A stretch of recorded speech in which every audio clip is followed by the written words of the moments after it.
Hello, welcome in art education with Bhavna. हम लोग आज अजंता गुफा पढ़ रहे हैं। बौद्ध गुफा है ये, बौद्ध धर्म से संबंधित है, इसलिए इसको बौद्ध गुफा कहते हैं।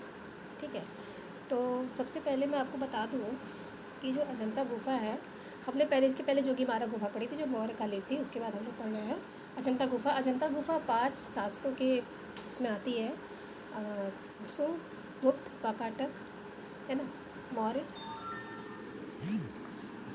ठीक है, तो ये है अजंता का फर्स्ट पार्ट। तो ये है अजंता। अजंता महाराष्ट्र के औरंगाबाद ज़िले में है। औरंगाबाद एक रेलवे स्टेशन है। ठीक है, और ये पूरब से लेके पश्चिम तक इसकी शुरुआत होती है। इसके नीचे देखिए, ये नीचे देख पा रहे होंगे, ये बाघोर नदी है जो कि बह रही है इसके नीचे। इसमें कुल 30 गुफाएँ हैं, मतलब 29 थी पहले, बाद में 30 हो गई। 30वीं गुफा जो है वो 15 और 16 के बीच में है। कुछ लोग उसको 14 और 15 के बीच में मानते हैं, लेकिन 15 और 16 के बीच में है। उसको नेशनल म्यूज़ियम के इसमें है। और अजंता में भी जाकर जिन्होंने देखा है उन्होंने बताया है। ये इसकी दूरी जलगांव से 61 किलोमीटर है, फरदापुर से 2 किलोमीटर है, अजिष्ठा से 7.6 किलोमीटर है, और एलोरा से 62 मील यानी 100 किलोमीटर है। ठीक है, ये बाघोर नदी जो भी हमने दिखाया, ये बाघोर नदी है जो कि अर्धचंद्राकार यानी घोड़े की नाल यानी वो जो घोड़े के पैर में लोहे का खुर लगा होता है, उसी को कहते हैं घोड़े की नाल। उसके आकार की है ये ये 55 मीटर यानी 250 फीट ऊंची है। ठीक है, और ये इसका फैलाव जो है वो 600 गज में है। 75 मीटर यानी 250 फीट ऊंची है, और इसका फैलाव है जो 600 गज में है। यह विंध्य सहारदी पर है। सहारदी यानी श्रेणी, और पहाड़ी अगर पूछेंगे तो सतपुड़ा पहाड़ी पर है। ठीक है, किस सहारदी पर है, किस श्रेणी पर है? विंध्य सहारदी विंध्य श्रेणी पर है, और सतपुड़ा पर्वत पर है। गुफा पूर्व से पश्चिम की ओर 129 तक 15 और 15 और 16 के बीच में है। 30 गुफाएं हैं। कुछ लोग इसको 14 व 15 से बीच में मानते हैं। इसको मैंने लिख दिया है ताकि आप लोगों को याद रहे। ठीक है, तो ये थी हीनयान जी। ये गुफा जो है ये हीनयान और महायान दोनों से संबंधित है। ठीक है, हीनयान में 6 गुफाएं हैं, 8, 9, 10, 11, 12 और 13। बाकी सभी महायान हैं। हीनयान कौन सी है? 8, 9, 10, 11, 12, 13। बाकी सब महायान है। 5 चैत्य हैं, 9, 10, 19, 26, 29। ठीक है, बाकी की बिहार है। बिहार यानी संघाराम बोलते हैं, यानी निवास स्थान। सभी को बताया। स्तूप 4 प्रकार के हैं, शारीरिक, उद्देशिक, सांकल्पिक और पराभौमिक। स्तूप कितने प्रकार के होते हैं? 4 प्रकार के होते हैं। मैंने हल्का छोटा सा टाइप लिख दिया है। फिर स्तूप, अगर प्रश्न आता है स्तूप किसका प्रतीक है? महापरिनिर्वाण का। एक दूसरा ऑप्शन आता है स्तूप प्रतीक है समाधि का। 5 राजवंश अभी मैंने बताया, शुंग, गुप्त, सातवाहन, वाकाटक और चालुक्य। शुंग, गुप्त, सातवाहन, वाकाटक और चालुक्य। कौन से राजवंश हैं? शुंग, गुप्त, सातवाहन, वाकाटक और चालुक्य। गुफा संख्या में 9, 10 दूसरी सदी से 300 ईस्वी की है। 10 तोरण द्वार है। ठीक है, जो 300 से 350 ईस्वी की है। ठीक है, 9, 10 सबसे प्राचीन है, लेकिन अगर 9, 10 में भी सबसे प्राचीन अगर पूछेगी तो 10वीं सबसे प्राचीन है। ठीक है, सबसे बड़ी चैत्य गुफा 29 है। सबसे नवीन गुफा 1 को मानते हैं फागुसन के अनुसार। सबसे बड़ी बिहार 4 है। सबसे अलंकृत गुफा 1 है। सबसे प्राचीन जिसमें एक भी चित्र ना हो, चित्र विहीन सबसे प्राचीन गुफा 13वीं है। जो ऐसी कौन सी गुफा है जो 2 मंजिला है? 6वीं है। में सीढ़ी गई है, सीढ़ी को जीना कहते हैं। ठीक है, सीढ़ी जाके उसमें 2 मंजिला बनी है। गुफा संख्या 16, 17 का समय। अच्छा, सबसे रंगशाला कौन सा है? तो ये 17 है, चित्रशाला या राशि चक्र। चित्रशाला कौन सी है? तो गुफा संख्या 17 चित्रशाला है। इसको मैंने नोट नहीं किया क्या? छूट गया होगा, नहीं देखिए, नोट कर दिया मैंने नीचे। चित्रशाला है 17वां, जिसे राशि चक्र भी कहते हैं। ठीक है, वही तो मैंने सोचा। और सबसे बड़ी चैत्य 29 है। हाँ, ये देखिए, सबसे बड़ी चैत्य 29 है। ठीक है, इसकी खोज 1819 में स्मिथ ने की थी। लुक पॉइंट नामक स्थान पर खड़े होकर के इन्होंने सबसे पहले 10वें का प्रवेश द्वार दिखा था, और 13वीं की गुफा पे 28 सितंबर इन्होंने नोट कर दिया था। 13वीं गुफा पर इन्होंने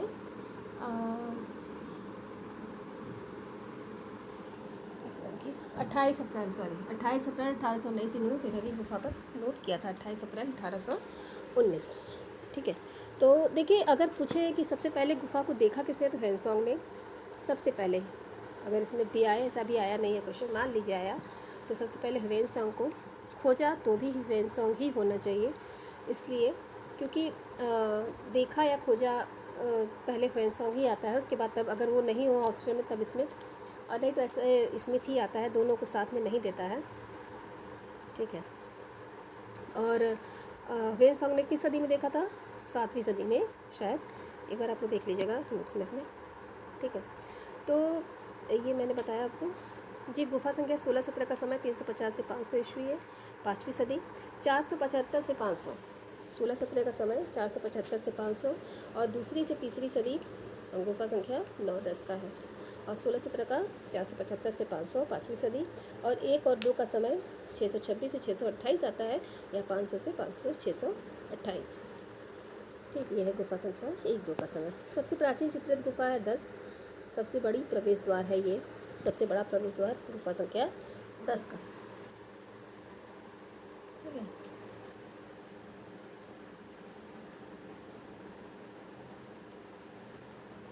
ठीक है। अच्छा, ये महायान में, अच्छा सबसे ज़्यादा चित्र किसे मिले हैं, 9-10 में है ना, सबसे ज़्यादा चित्रित गुफा यही है। और एक चीज़ मैं आपसे पूछने वाली थी, देखे हुए माइंड है, नहीं निकल रहा है, नहीं आ रहा है, चलिए भी आ जाएगा तो बहुत इंपॉर्टेंट चीज़ सोचा था, नोट कर देना चाहिए था उस टाइम।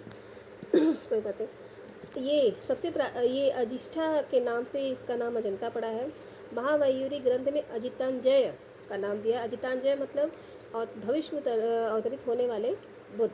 महामयूरी ग्रंथ वो है जो कहाँ संग्रहित है, जो भारत कला भवन में संग्रहित है। हाँ, ये इसमें देखिए मैंने ऊपर नोट कर दिया है, ठीक है, कि अजंता को सर्वप्रथम किसने देखा था, 7वीं शताब्दी में, थोड़ा सा कट गया है। फिर है अजंता को 28 अप्रैल 1819 को मद्रास प्रेसिडेंट में कार्यरत 10वीं गुफा के प्रवेश द्वार को देखा किसने, स्मिथ ने। ठीक है, और फिर जॉन स्मिथ ने 13वीं गुफा के स्तंभ पर अपना नाम लिखा 28 अप्रैल 1819। 1839 में लेफ्टिनेंट, वो 1839 एक्चुअली में इधर मैंने लिख लिया था इसलिए मैंने उसको लिख दिया। पहले 1822 देखिए, 1822 में बॉम्बे लिटरेरी सोसाइटी में अजंता पर एक लेख प्रकाशित हुआ। 1822 ईस्वी में बॉम्बे लिटरेरी सोसाइटी में अजंता पर एक लेख प्रकाशित हुआ।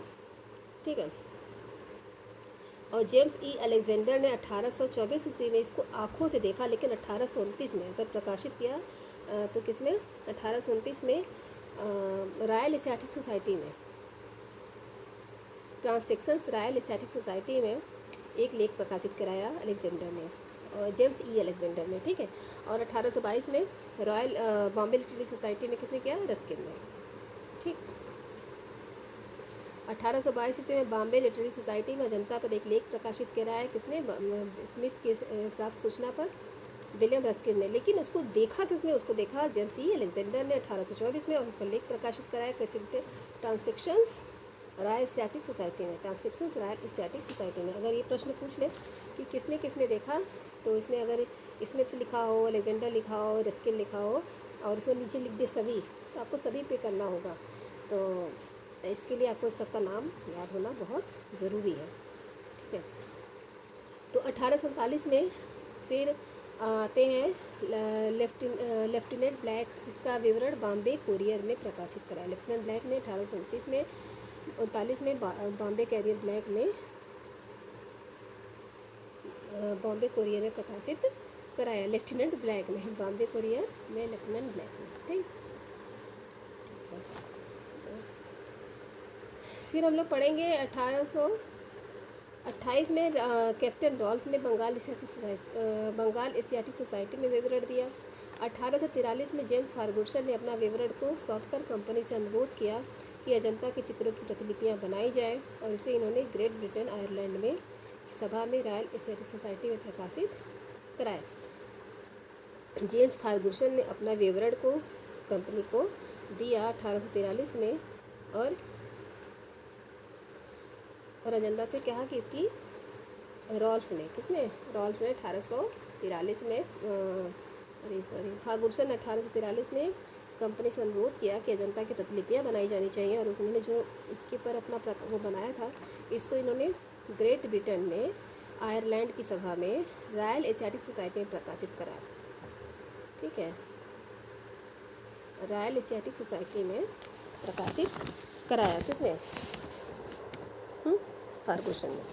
ठीक है।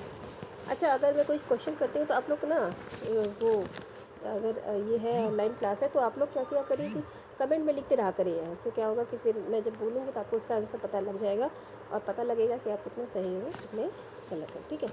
1844 में रॉबर्ट गिल को इंग्लैंड की सरकार ने अजंता की प्रतिलिपियाँ बनाने के लिए भारत भेजा, जिसमें इन्होंने 30 प्रतिलिपियाँ ही बनाई थी। ठीक है, क्योंकि फिर 1857 में विद्रोह होने लगा तो उनको लौटना पड़ा। फिर उन्होंने इसको क्रिस्टल पैलेस की प्रदर्शनी में प्रदर्शित कराया, परंतु आग लग जाने से 25 चित्र जल गए और 5 ही बचे, जो मिसेस स्पीयर को एसेंट इंडिया के नाम से प्रस्तुत किया। 1872 से 85 में जेजे स्कूल के प्राचार्य जॉन ग्रिफिथ्स कहाँ के प्राचार्य थे? जेजे स्कूल के थे। साथ मिलकर the paintings of Buddhist cave temple of Ajanta नाम से लेख प्रकाशित किया है। The paintings of Buddhist cave temple of Ajanta किसने? जॉन ग्रिफिथ्स ने। फिर जेम्स बर्गस ने 1874 में इंडियन एंटीक्वेरी पत्रिका में रॉक टेम्पल ऑफ अजंता नाम से लेख प्रकाशित कराया। 1885 में फोटोग्राफ का संग्रह बर्गस ने विक्टोरिया एंड अल्बर्ट म्यूजियम केसिंगटन में प्रस्तुत किया। 1903 से 1904 में अजंता के चित्र में जाली लगी। 1903 से 1904 में अजंता के चित्र में जाली लगी और 1908 में नारायण एकनाथ क्यूरेटर की नियुक्ति हुई।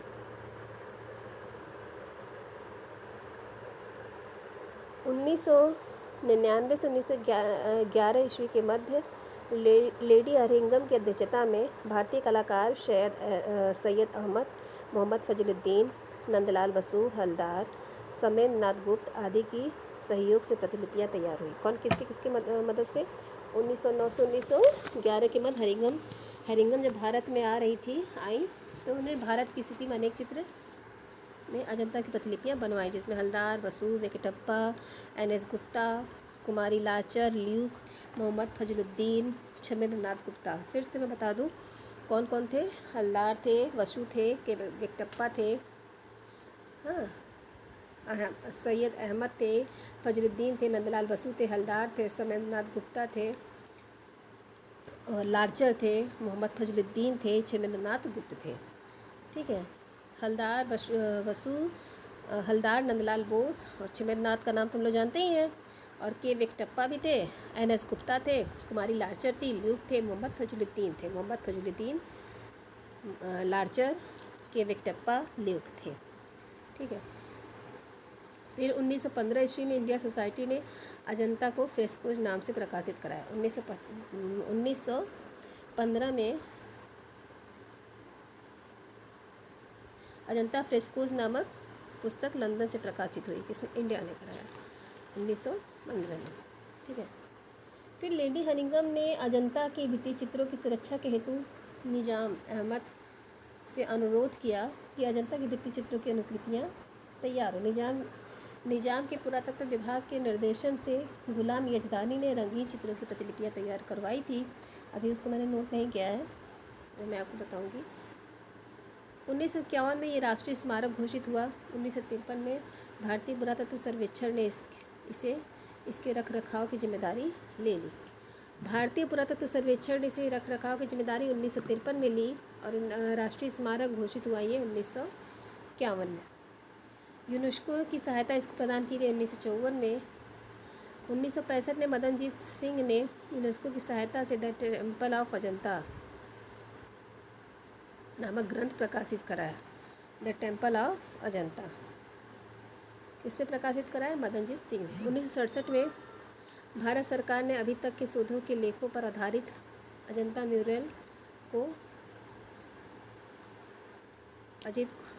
म्यूरल के अजीत घोष थे।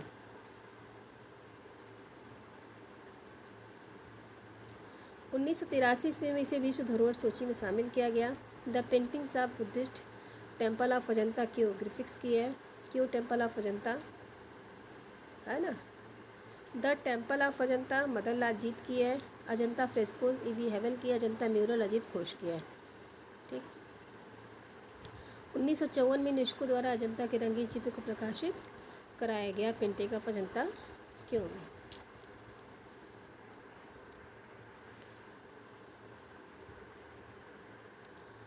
अजंता के चित्रों का वर्गीकरण शैलियों के आधार पर 3 भागों में बांटा गया।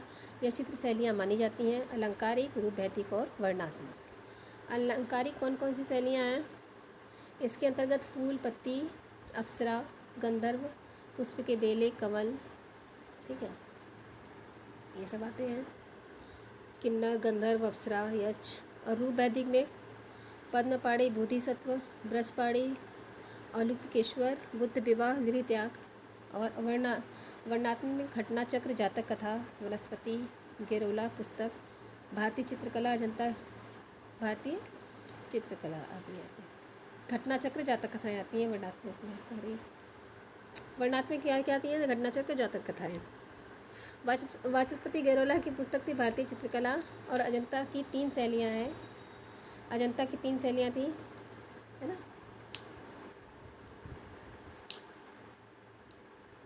कितनी अजंता में शैलियाँ हैं? 3 20 शैलियाँ हैं, है ना।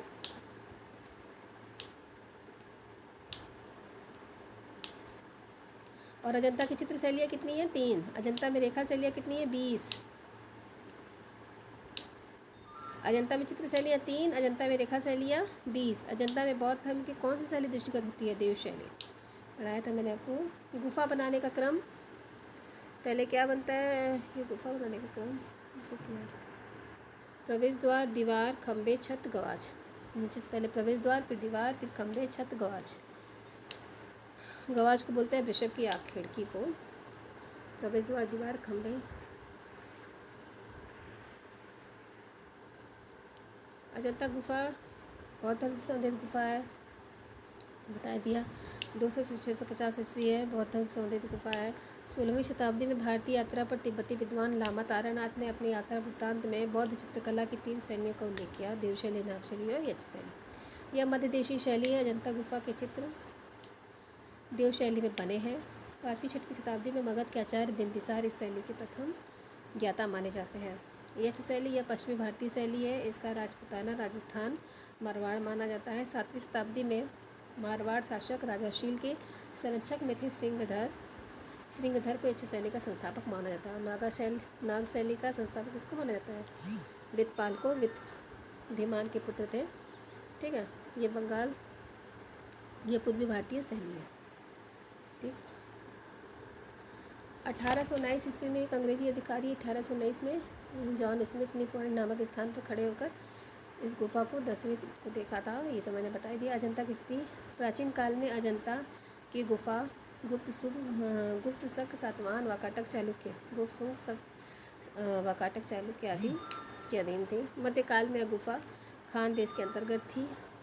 ब्रिटिश काल में हैदराबाद निजाम के, वर्तमान में महाराष्ट्र के औरंगाबाद जिले में विंध्य पर्वत के दक्षिण विस्तार पर सतपुड़ा पहाड़ी पर बाघोर नदी के किनारे 250 फीट से 300 फीट की ऊंची सतपुड़ा पहाड़ी पर है। नदी के घुमाव के कारण यह अर्धचंद्राकार है, यानी घोड़े की नाल की है। अजंता गांव का नाम अजिष्ठा गांव के नाम पर पड़ा। अजंता गुफा की पहाड़ी को काट कर स्तंभ द्वारा बनाया गया है। स्थापत्य, मूर्तिकला और चित्रकला का यहाँ संगम है, ठीक। तो अब हम लोग इसके बारे में पढ़ लिया है। अब हम लोग कल पढ़ेंगे कौन कौन सी गुफाएं हैं और किस गुफा में कौन से चित्र मिले हैं, ठीक है। इसको आप लोग एक बार देख लीजिएगा। इसमें देखिए कुछ भी छूटा हुआ नहीं है, इसमें सारे नोट्स हैं। एक बार आप लोग इसको ऐसे ही स्टॉप करके पढ़ते जाएंगे तो आप लोग पूरा नोट्स तैयार कर सकते हैं अच्छे से, ठीक है। और नहीं तो मैं आप लोगों को PDF प्रोवाइड करवाने की पूरी कोशिश करूँगी इसकी, ठीक है। अगर वीडियोस अच्छी लगी हो तो please like and share. Thank you.